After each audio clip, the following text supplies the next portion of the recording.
آیا تا به حال به این فکر کرده اید که ازدواج با فردی از خانواده چه تأثیری بر زندگیتان می‌گذارد؟ در این ویدیو به بررسی مزایا و معایب ازدواج‌های فامیلی می‌پردازیم. پس با ما همراه باشید. ازدواج‌های فامیلی در بسیاری از فرهنگ‌ها و جوامع وجود دارد و می‌تواند تأثیرات عمیق اجتماعی، فرهنگی و حتی پزشکی داشته باشد. پس اگر به این موضوع علاقه‌مندید تا انتها همراه ما باشید. 7 اکتبر سال 1649 فیلیپ چهارم پادشاه اسپانیا با دختری ازدواج میکنه که مشکلات زیادی به وجود میاد. عجیب اینجاست که اون دختر برادرزاده فیلیپ چهارم بوده و فقط 14 سال داشته، در صورتی که فیلیپ 44 ساله بوده.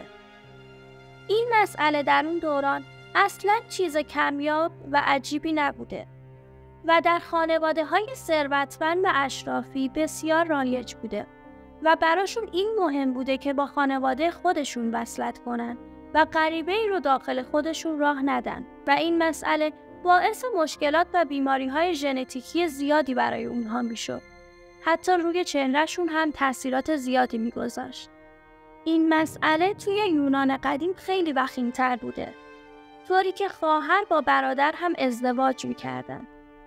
حتما اسم زئوس خدای یونان باستان رو شنیدید که با خواهرش ازدواج میکنه، در حالی که در اون زمان در ایران باستان این کار کاملا غیرقانونی بوده. دانشمندان در مورد زندگی حاکمان و ملکه های اروپا و نحوه حکومتداریشان رو بین سالهای 990 تا 1800 از نظر ژنتیکی مورد بررسی قرار دادند. یکی از تاریک‌ترین نمونه‌ها سلطنت کارلوس دوم در اسپانیا است که حاصل ازدواج فامیلی نزدیک بود. همخونی والدین کارلوس دوم باعث ایجاد مشکلاتی از قبیل ناباروری او شده بود. حتی اسپانیا در زمان حاکمیت کارلوس دوم در فقر و گرسنگی به سر می‌برد و دچار ضعف نظامی شده بود. این در حالی بود که هنری هشتم موفق‌ترین عملکرد رو در زمینه حکمرانی در دوره مطالعه دانشمندان داشته که این موفقیت به این دلیل بوده که والدین هنری هشتم و همسرش از نظر خونی با هم فاصله داشتند و از 3 نسل قبل‌تر به هم می‌رسیدند. ماجرای ازدواج‌های این چنینی جمع شده و جاش رو به قول انگلیسی‌ها به کازین‌ها داده، یعنی ازدواج دخترعمو پسرعمو و دختر خاله پسر خاله. حتی به توسعه بعضی ادیان گسترش هم پیدا میکنه، مثل یهودیت و اسلام. در مسیحیت هم تا همین اواخر ازدواج‌های فامیلی بوده. این نوع ازدواج‌ها بیشتر در کشورهای اسلامی اتفاق میفته و کشورهای دیگه تقریباً کنار گذاشتن. اگه از بخش‌های قبلی ویدیو خوشتون اومده، حتما تا پایان با ما همراه باشید، چرا که چیزهای جالبتری در انتظار شماست. سال 1839 چارلز داروین با دخترعمه‌اش ازدواج میکنه. توی اون زمان نمیدونستن که چه کار اشتباهی انجام میدن.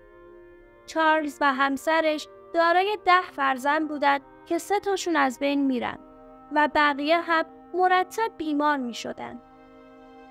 از اونجایی که داروین یه فرد متفکر بوده، تحقیق میکنه تا علت این قضیه رو پیدا کنه و داروین اولین کسی بوده که میفهمه این نوع ازدواج یک فاجعه است.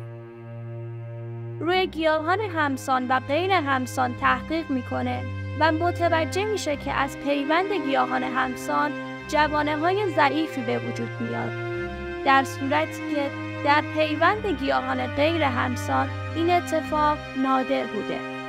کارهای چارلز داروین باعث شد تا همه مطلع بشن و ازدواج فامیلی کم شد، طوری که امروزه در چین و بعضی ایالت‌های آمریکا این کار ممنوعه و در کشورهایی مثل پاکستان آمار ازدواج فامیلی به 50% و در هند بین 20 تا 29% میرسه و در کشورهایی مثل افغانستان این آمار به 49% و در ایران بین 30 تا 39% میرسه.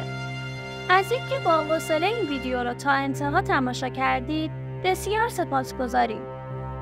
لطفاً نظراتتون رو راجع به ازدواج‌های فامیلی کامنت کنید و با سابسکرایب کردن کانالمون ما رو حمایت کنید.